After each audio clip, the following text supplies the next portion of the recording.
Hi guys, in this video I'll be showing you the best 5 gadgets to use for the Assault class in Battlefield 4. I'll give you reasons why these gadgets are the best, and also tips on how to use them more effectively. Keep in mind, these selections are my opinion. I have been playing the game for a very long time though, and I think 90% of players will actually agree with me. So starting us off, we have the defibrillators. Honestly, I think one of the best gadgets, if not the best gadget, in the game. The defibrillators are truly one of a kind. There's nothing in the game that even comes close to the functionality of the defibrillators. I would even go as far as to say that the medic class is actually so good because the defibrillators are available. I mean, along with some other gadgets, but the defibrillators are a huge part of it. Right, so what makes them so good? Why am I ranting and raving about them? So, first of all, we have to understand that there's a knock-on effect, there's a domino effect to reviving somebody. You revive somebody, they get up, they're no longer dead, great. But what does that mean? It means that they are now a spawn beacon for their squad. We can potentially have 4 people spawn onto that one guy, whereas nobody could spawn onto him before. So we can now have 4 people where there was 0 before, or only 1. That means that you can actually push a flag, you can push an objective with 4 more people, which means you're that much more likely to actually push through and to arm the objective on the MCOM or to capture the flag on Conquest, and that will bring you closer to winning the game. As well as that, we also have to remember that reviving people actually rewards you points. You get 20 points for the basic revive, but if you didn't know already, if you hold down the fire button on the defibrillators, you charge them up, you hear a little beep. When you use that beep and let go of the fire button, you actually revive somebody to 100% HP. Because of that, you will actually get 100 points. Now 100 points is the exact same amount of score as killing somebody, so reviving lots and lots of people is worth loads and loads of points. So spam that as much as you can. Trust me, it will get you up the leaderboard like there's no tomorrow. If that isn't value enough for you, remember games like Team Deathmatch, Conquest, Rush are based on deaths. They're called tickets. If you die, you get a ticket removed or a ticket added to another team. Reviving somebody actually stops that process, which means you literally affect the game on an overall level. You are literally influencing the outcome of the game by simply reviving someone. So next up we have the big bag and the little bag.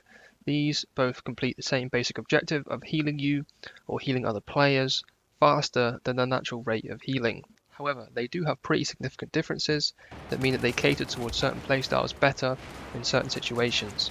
So starting off on the little bag is unlocked much earlier than the big bag, so you probably know that you chuck it out on the floor, you stand over it, you absorb it, then you start healing periodically 10 HP every few seconds as you run around, and you can kill people whilst you're healing. As long as you don't get shot at or suppressed, you continuously heal up until full HP. This means that you can go about your business doing whatever you need to do whilst healing.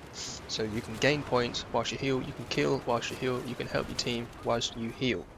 Really beneficial to the team, much faster playstyle, and if you enjoy rapid combat, in, out, fast, the little bag is definitely the bag for you. Keep in mind you can still give your little bag to your friendly players, chuck them to your teammates, you'll get points for healing them up. It could be anywhere between 10 to 90 odd points for healing teammates, definitely worth doing. You get a little bonus as well for doing it for squad mates in particular, so spam out the little bags because you get to chuck out basically as many as you want and you can get some free points out of it, which everybody likes. Speaking of free points, we can move on to the big bag. The big bag is definitely the better of the 2 medkits if you're looking at points, but I'll get onto that in a moment. So the big bag, if you didn't already know, you place it down in a set area, then you sit around on top of that big bag for a while. If you leave the radius of the big bag, you stop healing, but if you sit in it, you heal quite rapidly. So that means that you can chuck the big bag down in a combat zone like on Operation Locker where you're sitting on a choke point. Loads of people will be there, loads of people will be needing HP. That means you'll be healing like 3-4 people at least. You'll be getting loads and loads of points.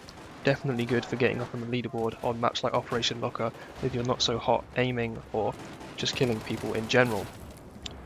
But the big bag, remember that you do have to set it down, you do have to sit around for a while to make it heal, so you can't be as mobile as the little bag. This ultimately means that you will probably have less score per minute unless you're on a map like Operation Locker or something like that, because you won't be able to get to the objectives fast enough to make up for the lost score that you would have got if you had been more mobile with the little bag. Bear in mind though, if you're on Operation Locker or something like that, you can make plenty of score just by healing up your teammates on the choke points. So to summarize, if you want to choose between the big bag and the little bag will be much more mobile. You can go from A to B much faster, pick up some kills on the way, whereas the big bag is much more of a regroup, get behind cover, take some time to heal up kind of medkit. Next up is a gadget that I knew was really powerful, but I hadn't used it so much because I was like an anti-shotgun person in Battlefield 4 because they're quite overpowered.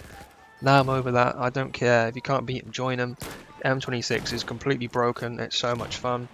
All you have to do, point and click, and you probably kill one guy, two guys, three guys with ease. It's that easy, honestly. One of the most fun guns in the game for multi-kills. I would recommend using this shotgun if your loadout is more geared towards range, so you're using a DMR or a longer range assault rifle like the AUG A3, and you don't quite have that close range capability that you maybe are missing. Pick up the M26 mass, seriously, you can blow people away, no problem with it. Its barrels are fun, just look at this gameplay I recorded. This is like one of the first games I've used this gun on PC, and I was just having a whale of a time. I might actually post this whole gameplay on a separate video, it was that good. So much fun, 50 kills on team deathmatch just using the mass and the F2000, honestly it was brilliant. So yeah, to summarise, use this gun if you need a bit of close range power, or just if you have, looking for a bit of fun. Now the final gadget is the M320HE, the grenade launcher. Now the grenade launcher offers you quite a plethora of options which you would normally just not have as an assault player using defibrillators and medkits, which by the way, if you didn't know, is the kind of standard gadget setup that you have as a medic player going for some sweaty gameplay. So you can get extra grenades with this. Basically you get 3 bullets, I think. If you run the Grenadier perk, I think you get even more than that. Shells, I should say. You can clear buildings with the M320, which is really helpful as an assault player because you only really get 1 or 2 grenades maximum. So being able to flush people out of buildings is definitely helpful. You can then take advantage of your assault rifle being one of the best weapons in the game. You can destroy cover using the destruction of Battlefield 4, which is really helpful. You can take down walls and stuff, get people behind the walls, which is really satisfying and also just cool. Yeah, the grenade launcher it does what it says on the tin really. It's a grenade launcher. You can get really good at it with aiming it and stuff like that. You can rack up some pretty huge kills. I'm not so good at it, so the gameplay's kind of trash right now. But yeah, that's just how it is. It's a really good gadget. It shouldn't be ignored. And it's better than the other M320 launcher options because it's a high explosive and it can deal more damage to infantry. So yeah guys, that concludes the video. Those are the top 5 gadgets for assault in my opinion. This is just my opinion, by the way. You don't have to agree. So pick these gadgets on your playstyle and situation. Am I playing an infantry map? Pick up the defibrillators and a medkit. Am I playing an infantry map but I want to be able to kill guys behind some cover? Pick up the big bag and the grenade launcher. Am I playing a map where I could get into some close range engagements but I might be running long range most of the time? Pick up the defibrillators and the mass. See, you can run this however you like, get the feel for the map and the playstyle you want to achieve, choose the gadgets, and yeah, you set up for success right from the beginning. Honestly guys, choosing your gadgets is such a huge part of Battlefield 4.